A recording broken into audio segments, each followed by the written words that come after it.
All right, we are on. Hello, everybody. Welcome to this week's episode of Weekly Dose with Dr. Uday.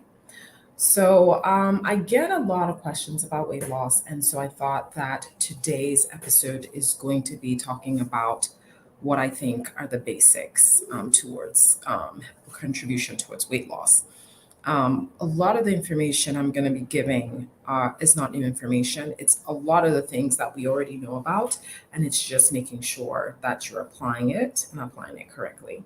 So I'll start by introducing myself. My name is Dr. Uday. I'm a board certified family medicine physician. I'm based in Martinsburg, West Virginia. I co own a primary care practice, namely Apple Valley Family Medicine. And my goal is to have my patients feeling and looking good. So, to get started with weight loss, I talk to a lot of patients. I have a lot of patients in my daily practice that come to me, um, concerned about their weight, wanting to get to healthier weight.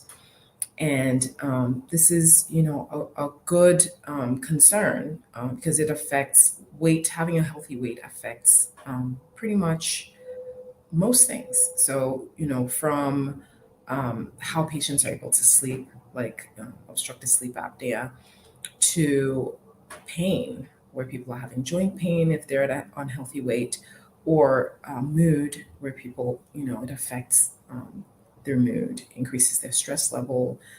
Some people get very sad about it. So, all these things, it really does permeate different areas of people's everyday life. And I thought this would be a good idea to address it.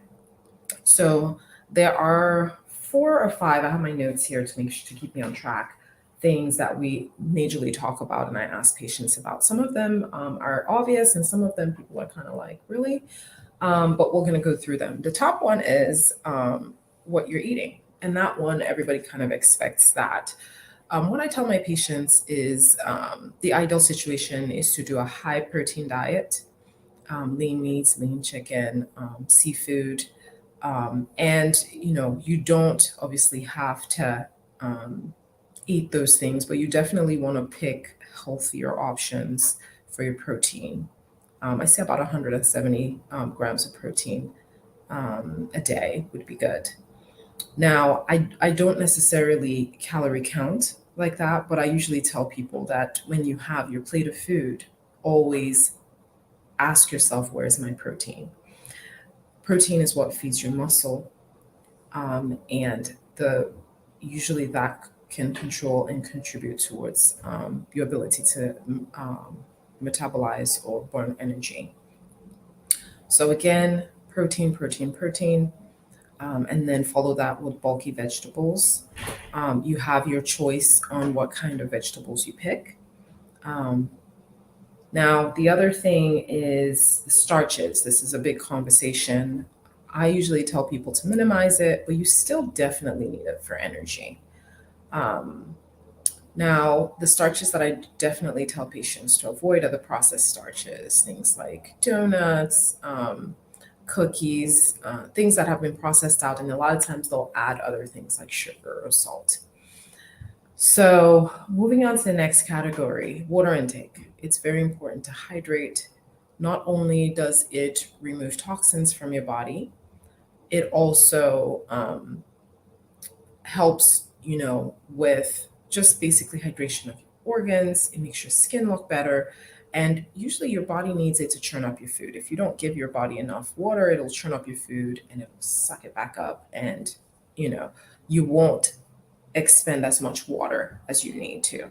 So you're supposed to be drinking about half your weight in ounces of water. So a good start is about 8 ounce glasses of water a day.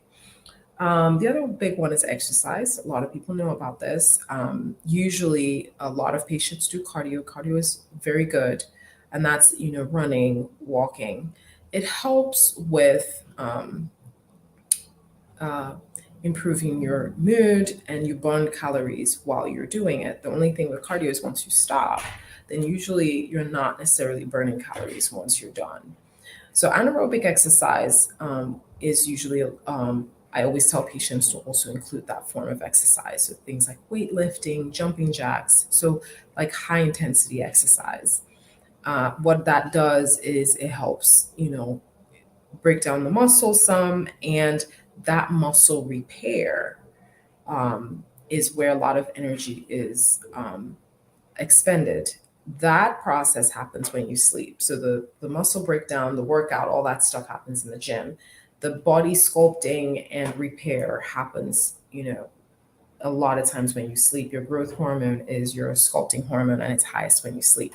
So those kind of exercises I do encourage people, patients, to do include anaerobic exercise. The other thing is you're burning, energy 2 days after, you've been exercising. So it is definitely a great form of exercise. Also, it also gives you that muscle tone and look that people want.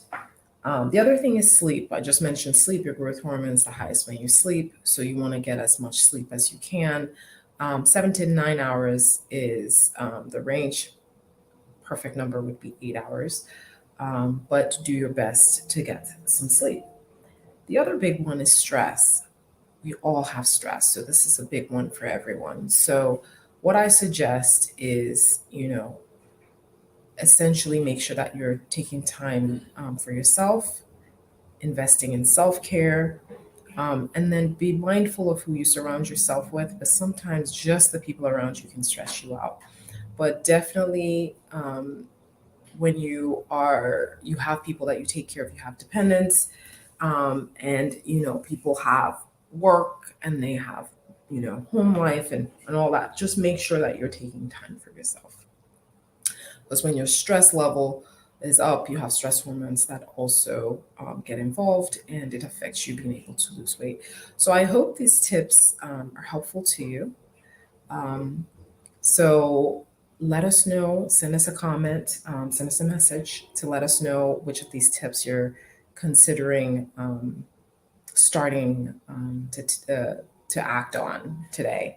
Um, and then for those of you that are looking for a primary care doctor, we are accepting new patients at Apple Valley Family Medicine, and we would love to take care of you.